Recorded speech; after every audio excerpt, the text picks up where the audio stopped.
పోతా ఉంటాయి, చూస్తూనే ఉండరు కదా. ఒకప్పుడు ఏ పార్టీని బతకనియేమో, ఎవరు రాజకీయం కాదు కదా, నిద్రలో కూడా శాసనసభ్యులు అవుతామన్న ఆలోచన చెయ్యొద్దు అని ఆనాడు అక్రమ కేసులు పెట్టి ఎందరిని ఎంతమందిని జైళ్ళకు పంపించారు. ఇవాళ వాళ్ళే తన్నుకొని చేస్తున్నారు. ఒకరు కడుపులో కత్తులు పెట్టుకొని కౌగిలించుకుంటున్నారు.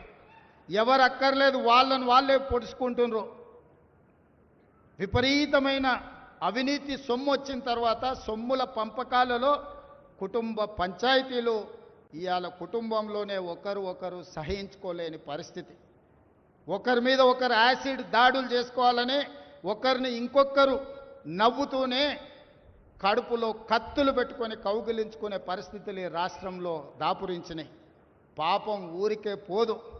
పెద్దలు చెప్పిండ్రు, చేసుకున్న వాడికి చేసుకున్నంత మహానుభావ అని చెప్పిండ్రు. చేసిన పాపాలు ఎక్కడికి పోవు, ఖచ్చితంగా ఆ పాపాలు వెంటాడుతూనే ఉంటాయి. వాళ్ళు అనుభవించి తీరాల్సిందే. ఆయన వెనకాల ఈయన ఉన్నాడని, ఈయన వెనకాల ఆయన ఉన్నాడని నేను ఒక మాట చెప్పదలుచుకున్నాను. అంత చెత్తగాళ్ళ వెనకాల నేనెందుకు ఉంటానయా? నేను నాయకుడిని ఉంటే ముందుంటా, మా వాళ్ళకి తోడుకుంటా. వాళ్ళ కుటుంబాలు వాళ్ళు కత్తులతో పొడుచుకొని హరీష్ రావు, సంతోష్ రావు వెనకాల రేవంత్ రెడ్డి ఉన్నాడు అని ఒకరంటే, లేదు కల్వకుంట్ల కవిత గారు వెనకాల రేవంత్ రెడ్డి ఉన్నాడని. మీరంతా దిక్కుమాలలో అని తెలంగాణ ప్రజలు బండకేసి కొడితే మీ వెనకాల ఎవడన్నా బుద్ధున్నోడు ఉంటాడా? అన్నం తినవాడు ఎవడన్నా మీతోని ఉంటాడా? నేను ఉండేది పాలమూరు జిల్లా 4 కోట్ల తెలంగాణ ప్రజల వెనుక ఉంటా, తోడుంటా, వాళ్ళ కోసం పని చేస్తా. నాకంత సమయం లేదు ఇంత పనికిమాలతో కలిసి, లేకపోతే వాళ్ళ మీకు మీరే పంపకాలలో వచ్చిన పంచాయతీలు మీరే పొడుచుకుంటారు. మేము చూస్తే చాలు. జరుగుతున్న పరిణామాలు అందరికీ తెలుసు. దయచేసి మీ వివాదంలోకి మీ కుటుంబ పంచాయతీలను, మీ కుల పంచాయతీలను మమ్మల్ని లాగకండి.